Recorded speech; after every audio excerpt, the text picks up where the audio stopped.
예, 안녕하세요. 아동학대 사건을 전문적으로 다루는 변호사 조기현입니다. 아동학대 사건은 실제 개수는 어린이집에서 발생한 것이 가장 많습니다. 어린이집 외에도 유치원이나 초등학교 등에서도 아동학대 관련 사건이 생기는 경우가 꽤 있습니다.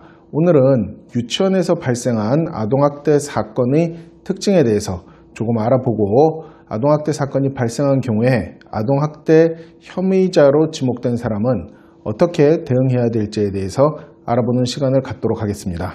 방금 제가 어린이집 아동학대 사건이 가장 많이 발생한다고 했는데 유치원 아동학대 사건도 비교적 빈번하고 어린이집 아동학대 사건과 비교했을 때는 약간의 차이가 있습니다. 일단 어린이집 아동학대 사건은 CCTV가 가장 중요한 증거가 됩니다. 어린이집은 현재 법령상 CCTV를 의무적으로 설치해야 하는 기관이기 때문에 아동학대 사건이 발생하면 가장 먼저 CCTV 분석부터 들어갑니다. 이에 비하여 유치원의 경우에는 CCTV가 설치된 곳도 많이 있지만 CCTV를 반드시 법령상 설치해야 하는 것은 아니기 때문에 아동학대 사건의 경우 CCTV 분석부터 들어가지 않는 형태로 처리되는 경우가 꽤 있다는 점입니다. 이 점은 아동학대 혐의자 입장에서는 중대한 차이가 발생합니다.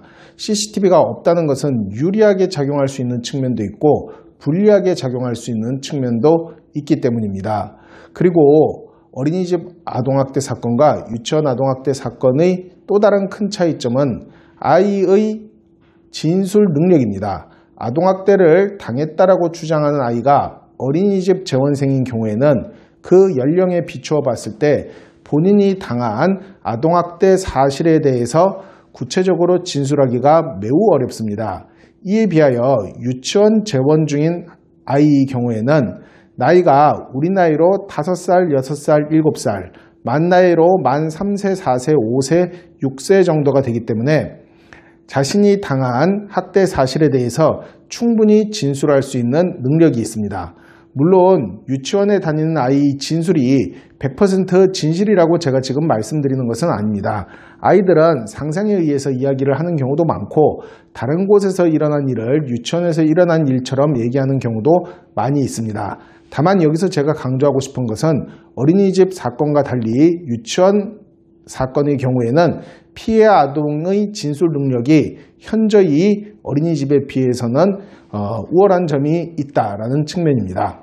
자, 유치원 아동학대 사건의 경우 아동학대 혐의자로 가장 많이 지목되는 것은 당연히 유치원 선생님입니다. 유치원 선생님의 경우에는 일단 지금 문제된 사안이 CCTV 영상이 있는 사안인지 없는 사안인지부터 먼저 파악할 필요가 있습니다. 그 다음에는 아이가 현재 진술하는 것이 실제로 있었던 일을 과장되게 진술하는 것인지 아니면 아이에 없었던 일을 진술하는 것인지 아니면 다른 아이에게 한 일을 본인에게 했다라고 진술하는 것인지 진술 내용을 파악할 필요도 있습니다. 물론 원아이 부모님과 연락할 필요도 있습니다. 다만 지금 제가 말씀드린 행동들이 실제 아동학대 현장에서는 함부로 했다가는 오히려 본인에게 더 불리한 결과가 발생할 여지가 있는 행동들이므로 전문적인 조력을 할 수 있는 변호사 등의 조언을 얻고 그 선임된 변호사의 지시 하에서 이루어내는 것이 본인을 방어하는 데 충분한 방법이 될 것입니다. 유치원 선생님 말고 실제 행위자로 지목되지는 않았다 하더라도 유치원의 원장님 역시 아동학대 사건에 적극적으로 대응할 필요가 있습니다. 유치원 원장님도 아동학대 사건에 관해서 유치원 선생님을 지휘감독해야 되는 책임자로서 형사처벌의 대상이 될 여지도 있습니다. 더욱이 유치원 원장님의 경우에는 향후 아동학대가 인정될 경우 발생할 원에 대한 행정처분이라든지 유치원 원장 자격에 대한 행정처분 등도 충분히 고려하여 처음부터 신중하게 대응할 필요가 있습니다. 유치원 원장님의 경우에는 가장 먼저 해야 될 일이 지금 아동학대 혐의자로 지목받고 있는 유치원 선생님과 함께 갈 것인지 아니면 유치원 선생님과 반대되는 입장에서 스스로와 유치원을 방어할 것인지를 결정지어야 할 것입니다.